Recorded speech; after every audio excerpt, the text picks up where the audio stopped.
Bom dia, meus irmãos. Pela graça de Deus, nós estamos iniciando mais uma semana.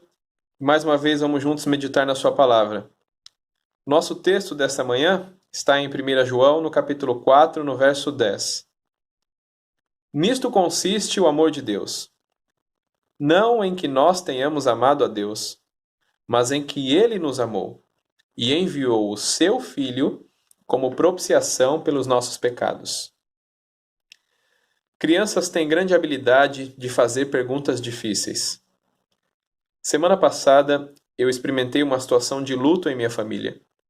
E uma das perguntas que um dos meus filhos levantou foi: por que Deus permitiu que isso acontecesse?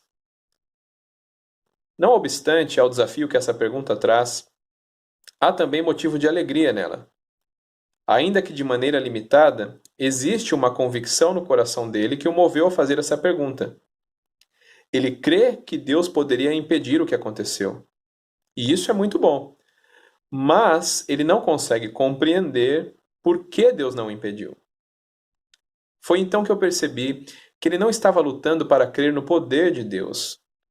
Mas naquele momento, a batalha que era travada em seu coração dizia a respeito do quanto ele poderia confiar no amor de Deus. As adversidades, as provações, podem colocar à prova a nossa crença, a nossa confiança no amor de Deus. E o diabo irá usar situações de sofrimento para plantar em nossa mente mentiras que, com o passar do tempo, começam a ser consideradas. E nós começamos a nos perguntar: será que Deus realmente me ama como Ele diz que ama em Sua palavra? Quando eu e você começamos a questionar, a duvidar do amor de Deus, precisamos ser lembrados da profundidade desse amor e de quem somos. Em outras palavras, nós precisamos ser lembrados daquilo que Deus fez e por quem Ele fez. O texto diz que Deus nos amou sem que nós o tivéssemos amado. A única coisa que motivou o Senhor foi o seu próprio amor. Nada em nós justificava da parte de Deus uma resposta favorável. Por isso, por causa do seu amor, Ele entregou o seu único filho como uma oferta, como pagamento pelas nossas culpas e pelos nossos pecados. Portanto, se nós cremos que a palavra de Deus é a verdade, e ela diz que todos nós pecamos e estamos destituídos da glória de Deus, carecemos de graça, estávamos mortos em nossas transgressões. O que está em questionamento não é o amor de Deus, mas é a nossa própria fé. Parte desse questionamento vem de um entendimento equivocado que nós temos das provações e das adversidades. Porque nós não as enxergamos como uma oportunidade de crescimento, de amadurecimento, uma lapidação em nosso viver. Mas sempre as vemos como um problema que deve ser removido da nossa frente. O apóstolo Pedro, em sua primeira carta, define os cristãos como forasteiros, como peregrinos.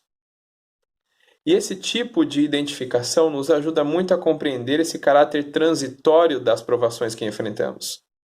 Porque uma vez que o nosso estado de permanência é transitório, e se estamos em um lugar que não é o nosso lugar final e definitivo, consequentemente, as nossas lutas e provações também serão transitórias, também serão passageiras. É por isso que Pedro inicia sua carta com uma ação de graça, um louvor a Deus, dizendo, encorajando os cristãos a olharem para essa esperança, de que embora por um breve tempo talvez tenhamos que lidar com as provações, o que devemos nos apegar é o fato de que a nossa salvação, a razão da nossa fé, está garantida em Cristo Jesus. Portanto, toda vez que você for tentado a duvidar do amor de Deus, volte o seu olhar para a cruz e lembre-se que o seu maior problema já foi resolvido no Calvário. Não olhe as circunstâncias.